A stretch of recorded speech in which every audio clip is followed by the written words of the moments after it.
আসসালামু আলাইকুম রহমতুল্লাহি ওবরাকাত।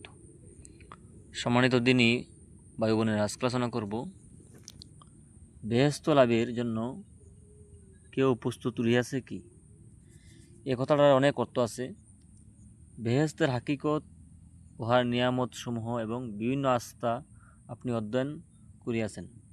যেমন আপনি বেহেশতের হাকিকত কি, উহার নিয়ামত কি, বিভিন্ন ধরনের বেহেশতের কথা আপনি কি শুনিয়াছেন বা পড়িয়াছেন।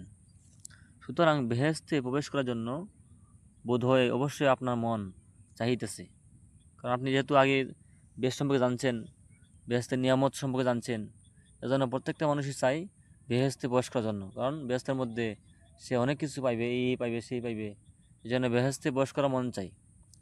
সে উদ্দেশ্যে হয়তো আল্লাহর দরবারে প্রার্থনাও করিতেছেন যে আল্লাহ আমাকে বেহেশত দেন। নিঃসন্দেহে প্রত্যেক মুসলমানের জন্য বেহেশতের আকাঙ্ক্ষা থাকা চাই, কিন্তু ইমান এবং নেক আমল বৃত্তি রেখে বেহেশত লাভের ইচ্ছা পোষণ করা এবং শুধুমাত্র দোয়া করাই ক্ষান্ত থাকা নিজেকে ধোঁকা দেওয়ার নামান্তর। আল্লাহর কাছে আমি চাইলাম আল্লাহ বেহেশত দেও, আমাকে বেহেশত দেও, আর দোয়া করলাম, কিন্তু এটা দ্বারা বেহেশত হাসিল হবে না। কেন? সেই ব্যক্তি মূর্খ যে বেহেশতের আকাঙ্ক্ষা তো করে, কিন্তু গুনাহে লিপ্ত থাকিয়া নেক আমলের পুঁজি সংগ্রহের ব্যাপারে গাফেল থাকে।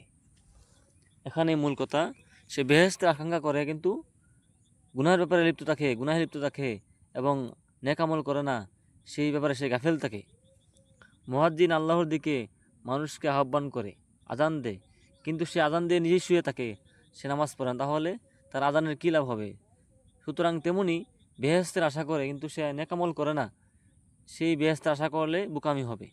ব্যবসায়ী লিপ্ত থাকিয়া ওয়াক্তের পর ওয়াক্ত নামাজ নষ্ট করিতেছে, জাকাত আদায় করার সময় হইলেও মালের মহব্বতে সে জাকাত দিতে চায় না, রমজান মাস উপস্থিত হইলে রোজা রাখার খবর থাকে না, হজ ফরজ হইলে সম্পদের মহব্বতে সে হজ করে না, ব্যবসায় হালাল হারামের প্রতি সে বিন্দুমাত্র লক্ষ্য রাখে না, অন্যের সম্পদের আত্মসাৎ করাকে সে বাহাদুরি মনে করে, তাহলে সে কীভাবে বেশ পাইবে? কোরআন হাদিস শিক্ষা করা এবং শিক্ষা প্রদানকে হীন কাজ বলিয়া মনে করে কি যে যারা কোরআন হাদিস শিখে বা হুজুরা মনে হয় শুধু ইমামতি করার জন্য দুনিয়াতে আসিয়াছে, বা যারা কোরআন হাদিস শিখে তাদেরকে দুর্বল মনে করে, হীন মনে করে, তাদেরকে যে নিচু মনে করে, একবারে নিকৃষ্ট মনে করে। নাউজুবিল্লাহ। দুর্বলদের উপর জুলুম অত্যাচার অবিচার শুরু করে, গরিবকে কষ্ট দেয় আর বলপূর্বক পারিশ্রমিকবিহীন কাজ করাইয়া নেই। নাউজুবিল্লাহ। ঘুষ দেওয়া নেওয়া ভালো কাজ বলিয়া মনে করে, ইতিমদের সম্পদ আত্মসাৎ করে, বিধবাদের দুর্বলতা অসহায় অবস্থা হইতে ফায়দা লুটে। যারা বিধবা, স্বামী মারা গেছে, তাদের থেকে সে ফায়দা লুটে।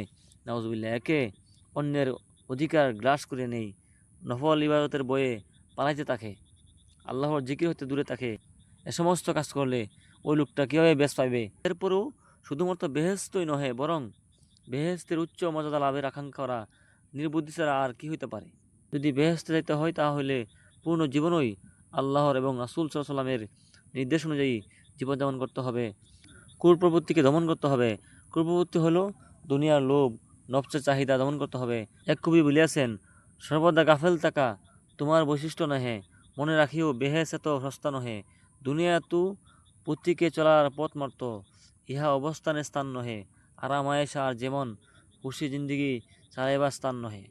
সুবহানাল্লাহ। বেহেশত সস্তা না, এ দুনিয়া তু ইহা অবস্থানের স্থান নহে, এখানে আপনি অবস্থান করবেন এটা এমন স্থান না, আরাম আয়েশের স্থান না, এ দুনিয়া খুশি জিন্দিগি করার স্থান না।